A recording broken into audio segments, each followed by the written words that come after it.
All right. So a large part of our paper focuses on highlighting the linkages between the climate crisis and colonialism in order to build the narrative and the rationale for climate reparations. We find and we argue that tracing these linkages is essential for understanding why such reparations are both legitimate and necessary.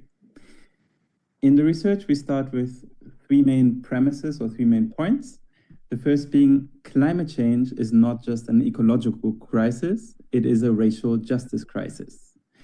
This crisis is rooted in centuries of colonial exploitation, dispossession, and racialized violence, whereby European empires have turned land, labor, and African people into extractable, disposable commodities, based on an ideology of racial superiority.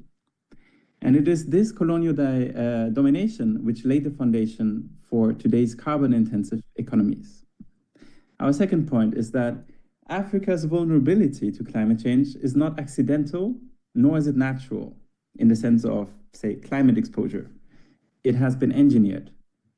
This vulnerability is the result of deliberate historical processes, of resource extraction, of monoculture, forced cash crop systems, and the accompanying effects of deforestation that went along with that, which undermined African ecologies and self-reliance. Even after independence, former colonies were locked into debt, into structural adjustment programs, and into unequal trade regimes that maintained their dependency on resource exports and keeping African countries in a state of underdevelopment, which we've heard a lot during the previous panels. In sum, we see that Africa's climate vulnerability is the cumulative outcome of centuries of racialized violence, imposed underdevelopment, and wanton ecological degradation at the hands of European colonial rule. Our third point is that the colonial legacy lives on both through the systems that fuel the climate crisis and also in our responses to the crisis, in climate action. Racial capitalism continues to treat African lands and people as expendable in the service of global capital and wealth accumulation in the global north.